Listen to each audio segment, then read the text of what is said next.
party of two, please? I'm looking for a party of two. Any parties of two?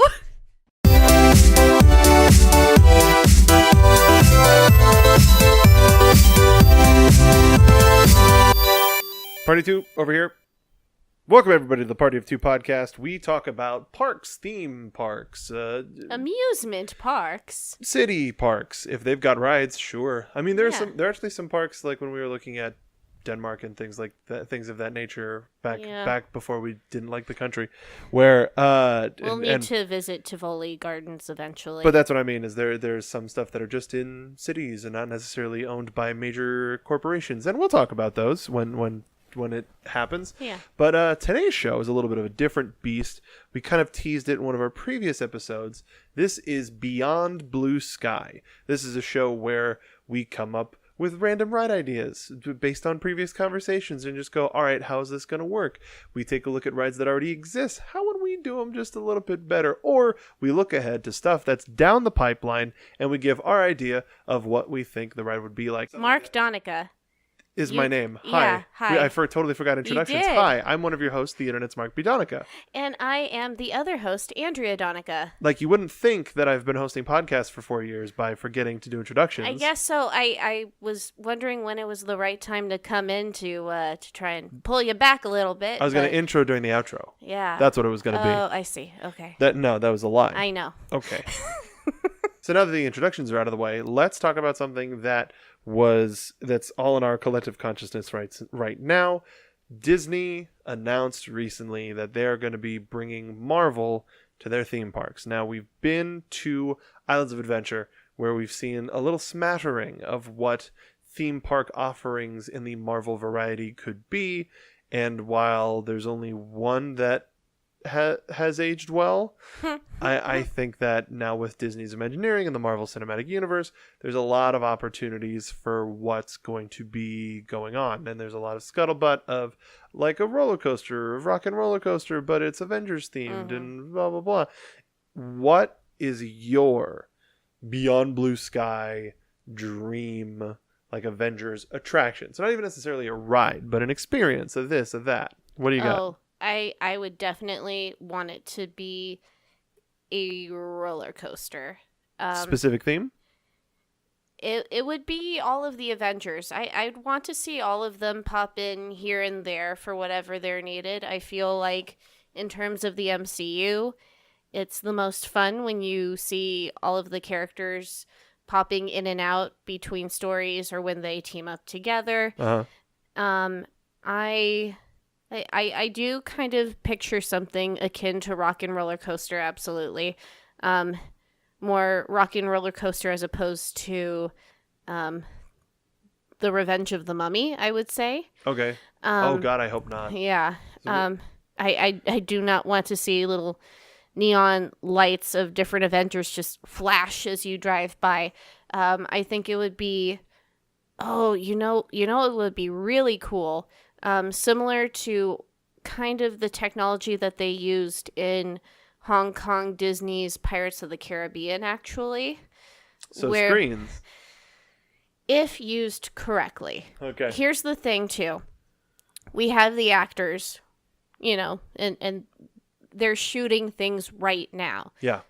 And that's one of those few times where I see justification in using screens. If you have the actual actors with whatever IP your audiences are familiar with, then I think it makes sense. As long as you can combine it as naturally as possible with also real physical elements in your space. Yeah, not just in a theater looking at a screen. Right. Not like the Jimmy Fallon ride. Definitely not the Jimmy Fallon ride. Sorry, Jimmy. I got an idea. Yeah. For to add on to yours. I got a couple of ideas. If we're talking Rock and Roller Coaster, you launch. You're like 0 to 60 because you're trying to make it to the concert or whatever on time. Now bringing that into a Marvel universe, what can we have that can jump us off that fast? There's two things that came into my head. One, Hulk punches you in the back of the car. 2, the Bifrost. That's exactly what I was about to say. Yeah, the giant rainbow bridge. Oh, that'd be so beautiful. Yeah, and they figure out a way to like twirl it, spin it, something like that. But what era or what villain would it be? A quote park exclusive villain? Would it be like an Arnim Zola, or like what is there? Because you go on the ride, you go to then it essentially becomes a universal ride where you're living the movie. But what if the Disney experiences are different? You're not just on the movie. When it comes to Pirates of the Caribbean, I know it was sort of reverse engineered, but in terms of Star Tours, you are in a scene technically from the movie, but you're not just watching the movie happen. Right. I would like for it to be its own individual story, so it could still count as something that would fit into the MCU timeline, but not mess in any way with the stories that are being shown in theaters. It could be something that is more exclusive, but you would have to think about specifically when this is taking place. Obviously, we're in the aftermath of Infinity War, which means so we don't know what's gonna happen in the long run with some of these characters, if some of them are gone permanently, or who's gonna stay, who's going to go. I'm personally very skeptical that they're all gone, but you bring up Infinity War and the Infinity Stones, and there's one stone where it doesn't matter what you do, because you just turn back the clock. Oh, now that you get the time stone involved, and if it starts with not necessarily the snap, but a version of something where the reality stone creates something, and you experience the variety, like the launch is power. You see something from reality. You see something terrifyingly, something that scares you, that's like from the Soul Stone, whatever, and then the Time Stone brings you right back to the beginning, before any of that happened, and evil is punished and things like that. Now that is interesting. And I, especially with the California one, you see the Sanctum Sanctorum in the art, so something's got to be there. Yeah. It's not just going to be a museum. Like, what if you're traveling through the dimensions? What if Disney can, without a screen, and I bet they could you imagine walking into a room or on a dark ride vehicle, and all of a sudden you're boom in the mirror dimension, and stuff's just repeating and echoing and tiling and this and that. Absolutely. Because that's people sleep on Doctor Strange, but it's visually, I would say, incredible. The most impressive Marvel movie aside from the space ones, because you have space to play with. Space, yay! Yeah.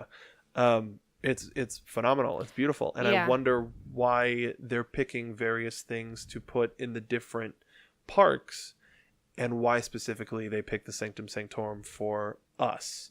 Or if it's the Sanctum Sanctorum that will be the launching point for the roller coaster that's been long rumored, and why it's the Sanctum Sanctorum, I don't know, because maybe you can turn that into a museum similar to the Tavan collection, and show a whole bunch of relics from across the Marvel universe.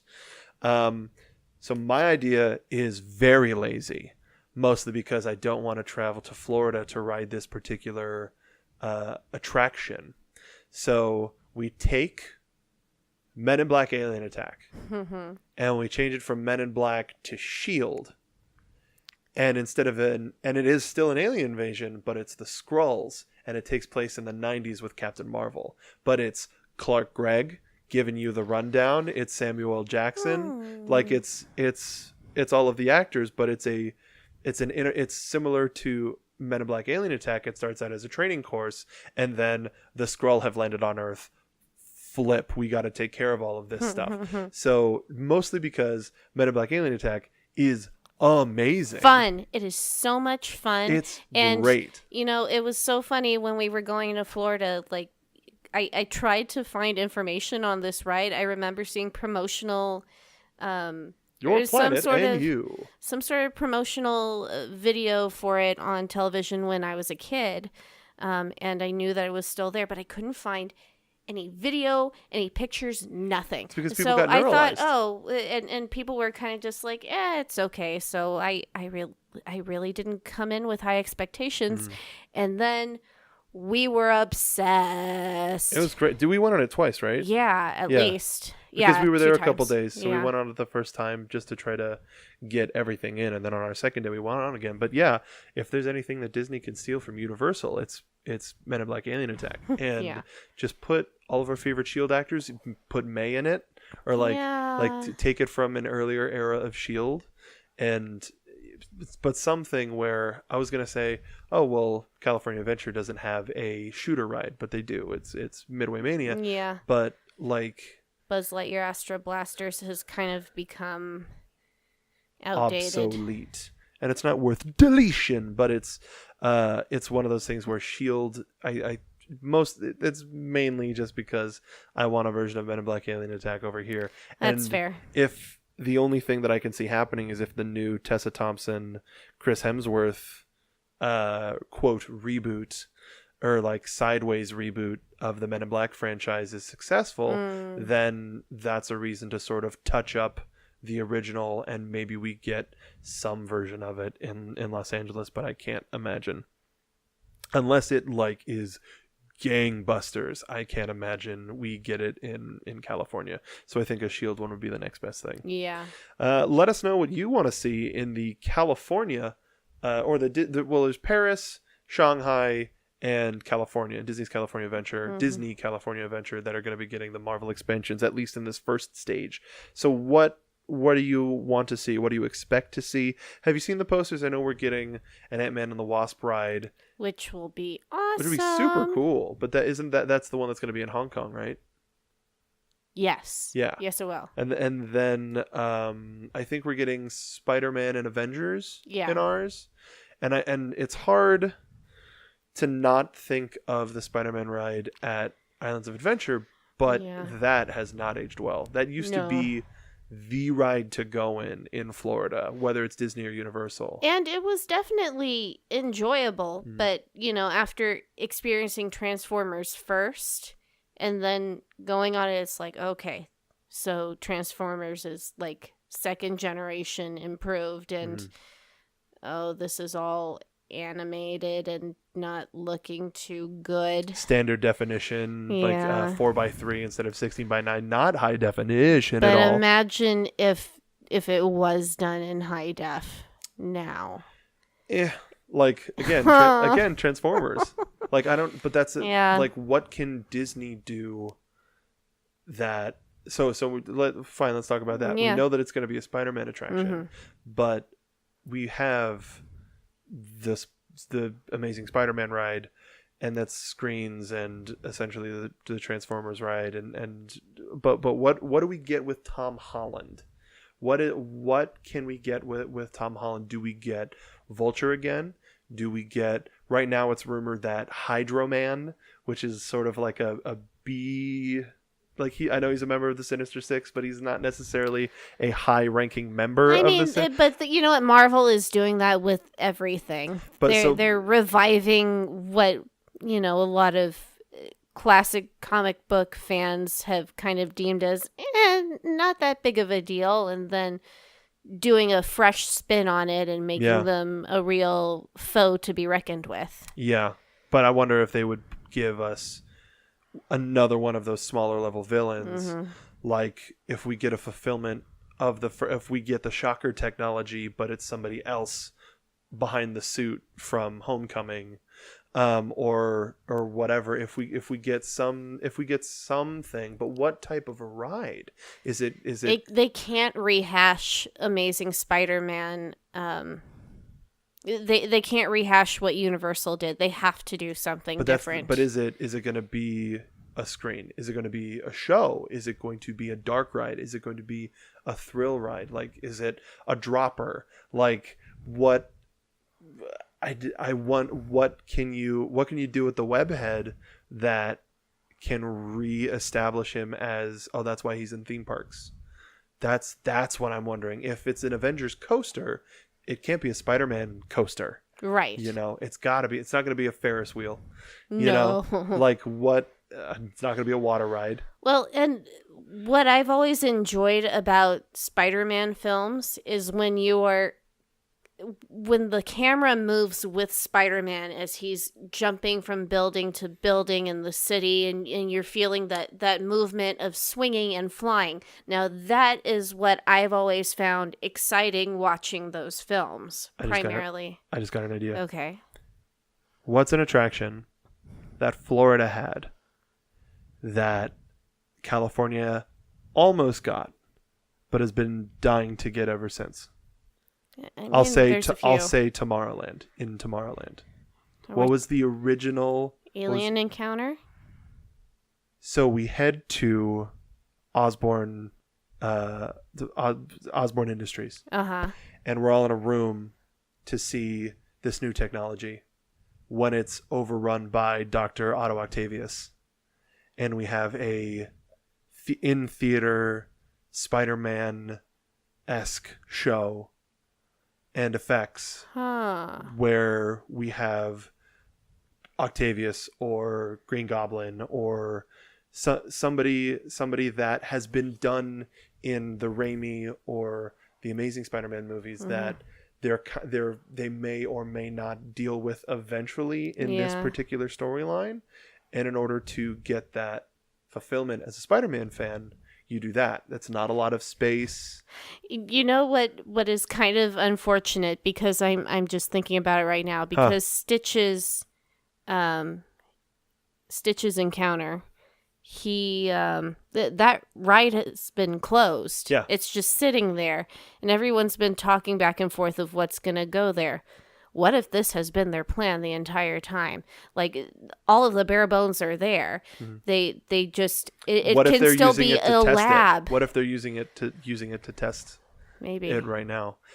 But something, because Spider-Man is such about science, and you can get quips, you can get actors, like the only thing, but because the Amazing Spider-Man ride in Florida is so iconic. Mm-hmm. The only other ride system that I could imagine it sort of emulating would be either a Back to the Future-esque theater thing where you're in a lot of people in a car and it's a giant screen. But the closest thing to that Disney does is Soarin'. But Soarin' is already in that park. So what type of an experience can Spider-Man offer you? And so I maybe using Alien Encounter. That might be the best new iteration of that idea for how that attraction was put together. Some sort, just using the guts of it, but then reiterating and making a new version of it.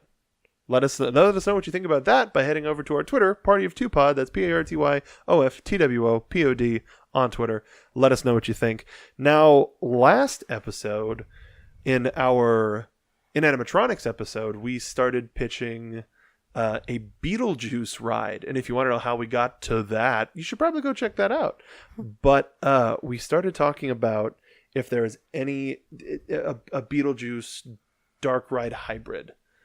And I imagine it similarly to, and this would be in Universal Parks, of course, but similar to MIB, where you walk in the building and you quote just died. Yeah.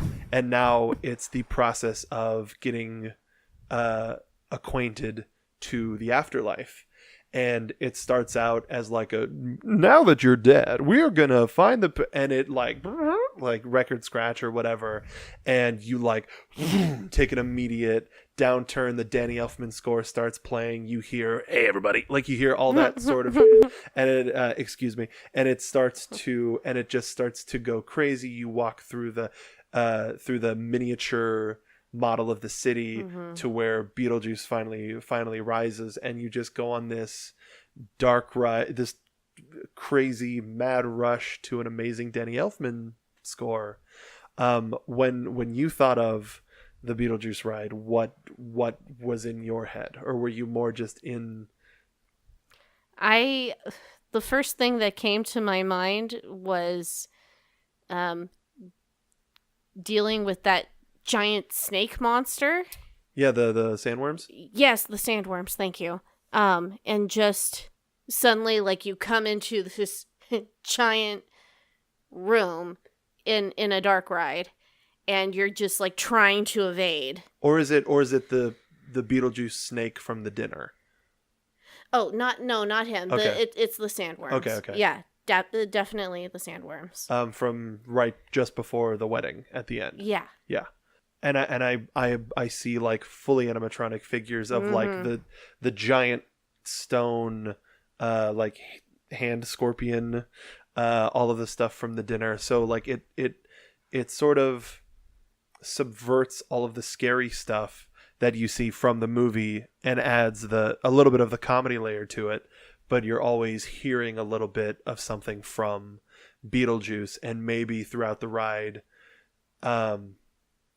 you see Lydia trying to say it, trying to get him away, and finally at the very end, similarly to Hermione, where it's like, all right, everybody say observatory. Everybody says Beetlejuice 3 times at the end, and that's what finally, like, oh god damn it now, and then that's what gets him away, and then you're back, and like you check back in to the afterlife sort of place and leave as a newly freshly dead person. But freshly dead I've got better.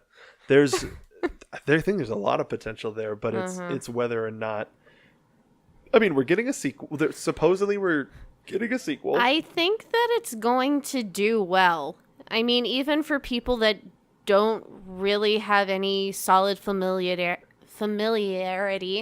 You got it. With Beetlejuice. Use take 2. People are going to want to see it. And with Michael Keaton coming back, Yeah. Minnie Driver coming back, and reportedly Tim Burton coming back, you know, like what? And if Danny Elfman doesn't come back, that'll be a damn shame. But I doubt it. Yeah, I don't know, man. This is one of those ones that could happen, and I don't know. I think the problem is that Universal, unless it's Harry Potter, or unless it's a saga, unless it's like a dynasty, like they won't really take the chance and put their full budget behind it. Well, and I mean, most businesses do operate that way. Disney very much operates that way, for example, but Universal has, especially with their parks, struggled until they implemented Wizarding World in Florida. They were having a really rough time, and they were trying to find their footing, catch their stride. And then they got a sweet deal, and they said, you know what, we're going to do this full out. You know, we're making promises to J.K. Rowling, and we're going to do it, and we're going to do it right. And it was a success. And it was something we need to remember, too, is when they, for us in California, for Universal Studios Hollywood, their primary focus with the theme park is that it is, first and foremost, a studio, and a theme park second. With Florida, they really didn't know what the heck they were doing. They kind of just were like, oh yeah, this seems like a good idea. And then it was off the table because they're like, no, we're not going to do it. And then Spielberg was like, oh, you know, this would be kind of a cool idea if you did this sort of Back to the Future ride. Because Lucas was like, oh yeah, well, Universal could never do something like that. And it kind of became a one-up thing. And suddenly Universal was knee-deep in a whole lot of mess. But they figured it out eventually, and then had some hard times. But Harry Potter has saved them. And so now they do have more money to invest in things. But they're going to want to bank on a sure thing after all of the rough patches they've had. But that's what I mean. Like, The Mummy hasn't gone anywhere. And arguably, the first movie... the second movie did really well because the first movie did really well, but critically, it's not. And I'd say number one is still the best out of those movies. Oh, of course. And to the point where when they're doing Dark Universe, they used the Mummy as their first linchpin because of the name recognition. Yeah, those but that was rides- also their mistake. But those rides haven't gone anywhere. Nope. So that's the thing of like, and Beetlejuice's Rockin' Graveyard Review stayed around for how long? And that version of the character might be the version of the character that people know more than the movie, even though that's a cult classic and one of Tim Burton's best, and et cetera, et cetera. So it would surprise me if they went full tilt to Beetlejuice. I don't think it would be a bad idea, but I think they would need a little bit more than the movie being announced to do it. But in terms of a nostalgic experience and one that I think could live on a little bit more than some others, I think if you make a good ride, people associate the ride first. Yes, absolutely. Well, what they also need to do is they need to test the waters with merchandise. That's going to be the real measurement, and that is mostly how entertainment businesses do measure their success nowadays. It is the driving force of motivation of bigger decisions on a lot of things. Yeah. I think if they just commission some stuff through Hot Topic, for example, and see how well it does. Do a tuxedo shirt, but it's the striped suit. Yeah. I think that would be the first testing of the waters. A Lydia cape would be nice. I think I remember seeing, I don't know if it's an online store or not, but I think I remember seeing the animated Lydia design either on a shirt or on something. I remember seeing it being brought back, but I think Beetlejuice might be a safe bet for Universal. I think it would be. And I think a lot of people would similarly to us go yeah, okay, yeah, I'm into it. But if as long as they put the money into it, but it's dynasties, man. Harry Potter has already gotten its second expansion with a rumor of a third, and Super Nintendo Land is a guaranteed thing. It's Mario, and one of the it's still very much. There's still so much we don't know. Officially, yes. There's not a lot that we know. But even just the announcement video of the president of Universal Japan and Shigeru Miyamoto, and just having the greenery behind them with the coins spinning, and if that's just something that's up on a ledge somewhere, that's theming. But that's the thing of here is this. God, almost 40-year-old, 30-something, 40-year-old franchise, and this is the first time that it's going to be featured in a theme park in a major way across the world, in 3 parks specifically. It's bonkers, bananas, but that shows that Universal is no, we're only going after sure things. And the fact that they've got Nintendo now, I don't know where they go. The only other big saga universe that I think anybody can really think of is, of course, Twilight. No, is Lord of the Rings, but the estate of the Tolkien estate is very, very, very attached to it and doesn't want the name to be sullied. But man, what a cool theme park experience of the Escape from Smaug's Keep or something, the Escape from Erebor, something, or they put you in the middle of the battle at I have too many names stuck in my head. Either way, and the Battle of Mordor. God, I was gonna say Gondor, but that's a different battle. But that's the only major saga franchise that I think a lot of people are begging for theme park experience, or more readily accessible theme park experiences. Now, I know you personally, you're waiting for that sweet Farscape experience. But aside from that, actually, since the Star Trek experience in Las Vegas went away, there isn't really a big Star Trek. That's Paramount. That's the film company Paramount, but I don't know.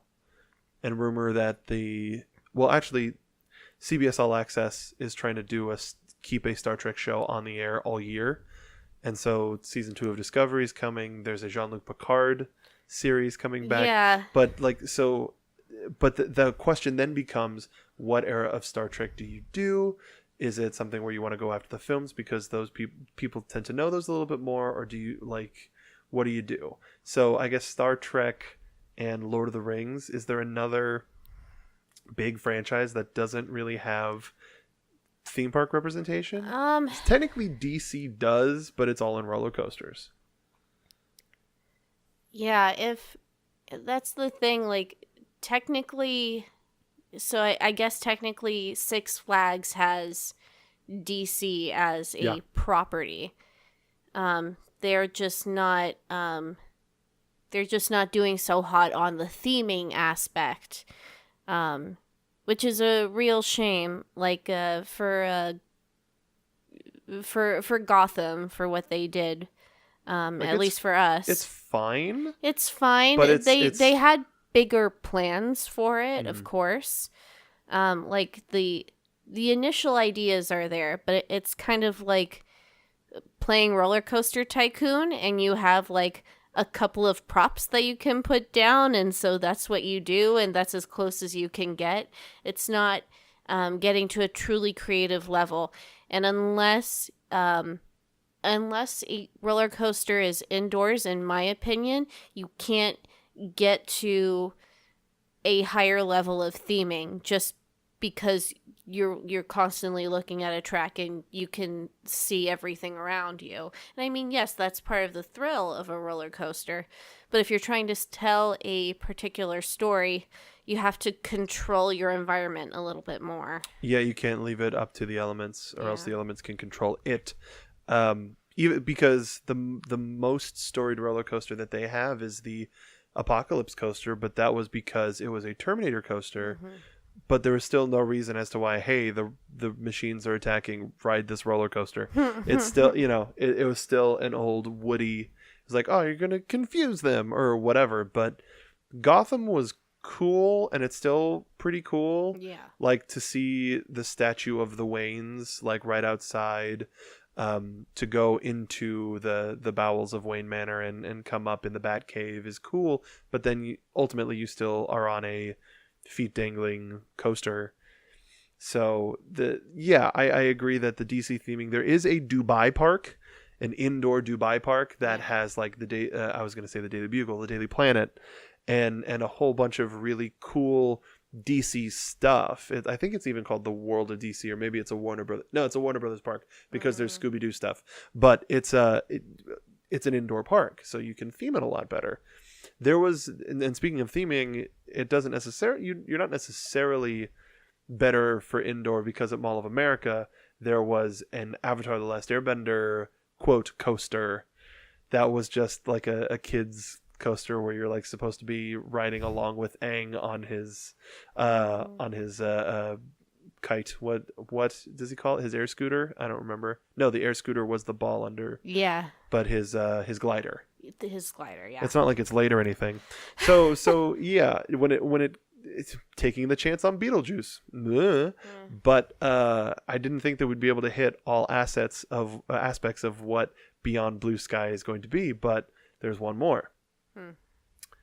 A currently in rotation show, attraction, ride that you would plus up. And what would you plus it up with? Journey into Your Imagination with Figment. You would just turn it back to the original one? No, not just, snapping my fingers and have it be exactly the way it was before, but, taking that as inspiration, definitely essentially the same original track layout, because what they did and turning part of it into a shopping space is just wrong. Sad. But, could update some of the different, parts of imagination to be a little more relevant. You could do something with more up-to-date effects.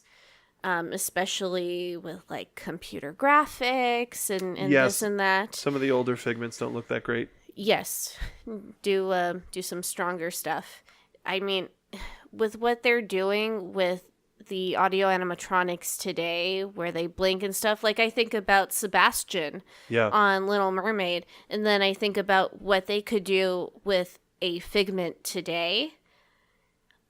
He could be flying around, maybe, with his little tiny wings. Like, I think that would be amazing. I think there should be a new iteration of the Imagination ride, and maybe bring Dreamfinder back, or I would in love some to way, shape, or see form. Dreamfinder back. I think that he and Figment really have a good foiling of each other.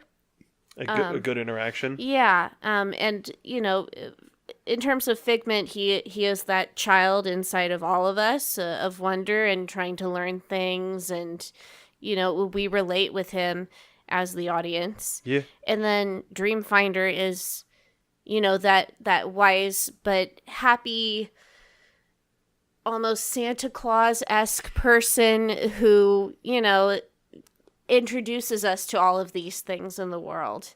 And I mean, if they want to, you know, make him a little bit more modern, they could do that. I mean, for example, on the comic books, Dreamfinder looks a lot younger. Does he have the beard still? He definitely has the beard. Okay. He's all ginge, super steampunk, and they could probably go a little bit edgier with that too if they wanted, but still keeping the same heart, I think, is important. What I'm really sad about in this current iteration is, one, you're insulting the audience by saying, oh, you have no imagination at the start of it. Nobody likes to be told that. That's not very nice. Having an upside down room, I don't really understand how that's supposed to stimulate it. The entire thing is cheap, and that's probably the most upsetting thing about that entire ride. But also the fact that they've tried to characterize Figment into more of a bratty nuisance, as opposed to the cute childlike wonder from the original. I think that going back to the original heart of what it was is something that ride really needs, and I think is something that's important to the legacy of what Epcot is. Yeah. And in terms of an original Disney property as well, and just something really that feels really good to experience as a person and think about different things. Okay. What about you? Sticking in Epcot, I have a couple of ideas, Yeah. but staying in Epcot, Gran Fiesta Tour featuring the Three Amigos. I would now. I've been seeing a lot of rumors lately, and a lot of desire to drop them and turn that into a Coco ride, which makes sense. But the Three Caballeros, they just debuted the new animated series with them. Yeah. And so not necessarily to retheme it to make sense to the animated series, but ultimately to get rid of the screens. Because it's a lot of screens and a lot of looking at stuff. Whereas with like with the Frozen ride, it utilizes projection and this and that and top of the line technology to really make you feel like you're in Elsa's castle or in Norway or this and that. That ice skating Olaf is still blowing my mind to this day. I keep thinking about it and being like, how did they do that? A quote walking animatronic is still very impressive. Yeah. But with Three Caballeros, I would get rid of the screens and add more native Mexican elements to it, or more animatronics, or more gags, or more this or that, because it's a lot of, hey, look at this Mexican monument, and the Three Caballeros, Pancho and Jose are just flying through on their magic carpet looking for Donald, whereas you can, if it makes the Mexican culture feel like it's in the background. Yeah. not as a part of the story. And the best part of that ride is that last scene where it feels like you're in the open air. There's the fireworks, and you see the caballeros at the end of the room, and they're singing their theme song, and it's all really flippin' cool. But we need more stuff like that. Yeah. Now I know that there may not be enough room for that, but I think if the Coco rumors aren't true, I would really like it if we got a little bit more space and a little bit more Mexico and a little bit more non-cartoon Three Caballeros, even though those voices are dated now, those aren't, except for Donald, the Jose and Panchito have been recast for the new animated series. But man, hearing them sing the song at the end was one of the highlights of our trip. Wonderful. I absolutely loved it.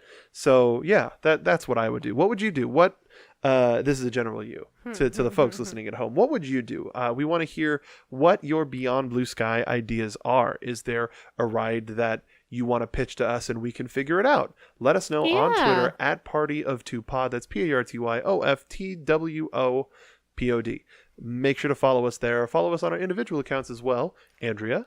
I can be found at Make It Aqua, and if you want to check out my Instagram, I am Princess Briar Rose. Nice. I can be found all across the internet at Mark B. Donica. That's Instagram and Twitter. But that will do it for this episode of Party of Two. We've been holding up this poor cast member for about 40 minutes. We really need to we've been wanting to get on this ride for quite some time. I feel really bad about it. I'm so sorry. We're sorry. We know you got to get on break, but we're just about done. So we're going to get on this ride. We will see you next time on Party of Two podcast. We'll see you then.